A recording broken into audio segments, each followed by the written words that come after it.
Every founder is saying AI agent right now. Half of them are actually describing a chatbot. So let me show you what's really happening under the hood. In plain English, no jargon, in the next 8 minutes. Here's the entire idea in one sentence. A chatbot answers. An agent acts and keeps acting until the job is actually done. Think about it.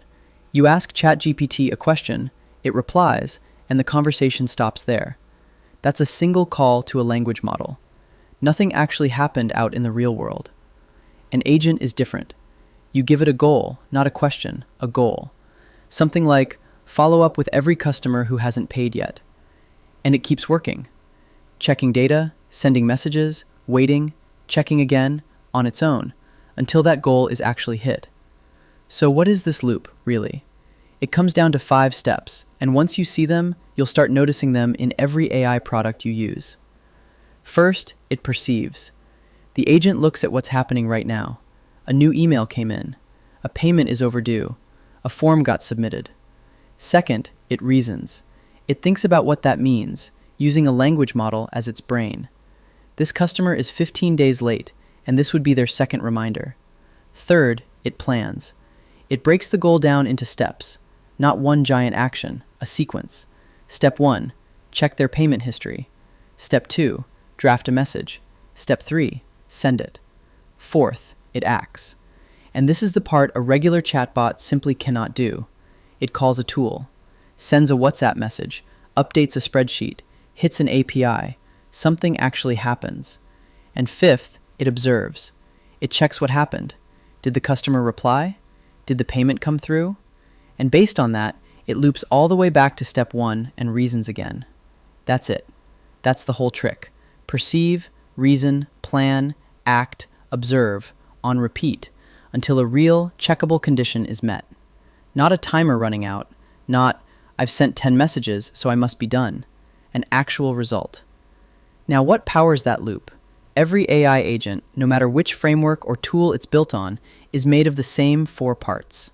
Number 1, the brain. This is just the language model. GPT, Claude, Gemini, whichever one. Its only job is reasoning and deciding. On its own, it can't remember anything, and it can't touch anything outside the chat window. Number 2, memory. Short-term memory is everything that's happened in this task so far, like RAM. Long-term memory is what it remembers across tasks, like, this customer always pays late, but always pays eventually. Without memory, the agent relearns everything from zero on every single loop. Number 3, tools. This is the part that actually changes something in the real world. Sending a message, querying a database, hitting an API, browsing a website. No tools, no action. Just a very articulate chatbot. Number 4, the planner. This decides how to break the goal down into steps. Simple tasks use a style called react, where it reasons a little, acts a little, reasons again. Bigger tasks use a style called plan and execute, where it writes out the whole plan first and then works through it, which tends to be more reliable once a task has 5, 6, 7 steps. Brain, memory, tools, planner. That's the entire architecture. Everything else you've heard of, whatever framework, whatever tool, is just different plumbing built around these same 4 pieces. Let's make this real with one example. Say you're a founder and you've set up an agent to handle overdue payment follow-ups for your business. It perceives that an invoice is now 10 days overdue.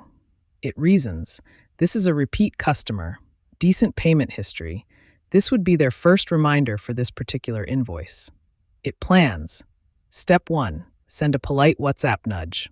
Step 2, wait 48 hours. Step 3, if it's still unpaid, escalate the tone and loop in the founder. It acts. It actually calls the WhatsApp API and sends that message. This is the exact moment where nothing would happen at all if this were just a chatbot. And then it observes. 48 hours pass. It checks. No payment, no reply. And here's the important part. It doesn't just resend the same message again. It loops back to reasoning with new information. First message didn't land. Time to escalate. New plan, firmer tone, mention the exact due date, maybe bring in a human this time. That right there, noticing that the result changed and adjusting the next action because of it, is the entire difference between plain automation and a real agent.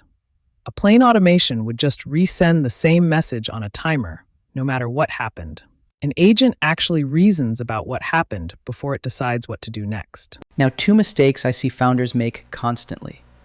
The first is calling a single prompt an agent. If there's no loop, no tool calls, and it can't keep going without you clicking something, it's a well-dressed chatbot. That's fine to say in a pitch deck. It is not fine to say to the engineer who's supposed to build it. The second mistake is building a loop with no real stopping condition. If your so-called agent just keeps running until it hits a token limit or a timeout, it isn't finishing the job, it's just running out of gas. A real agent stops when the goal is verifiably true. The invoice is paid. The ticket is closed. The reply is confirmed, not when the clock runs out. So next time someone pitches you an AI agent, or you're deciding whether to build one yourself, ask 3 questions. Can it take real actions, not just reply? Does it remember what happened in the last loop? And does it stop when the job is actually done, not when it simply runs out of time? If the answer is yes to all 3, that's a real agent. Everything else is just a very well-spoken chatbot. If this helped you, subscribe. I'm breaking down exactly this kind of thing every week, one honest explanation at a time.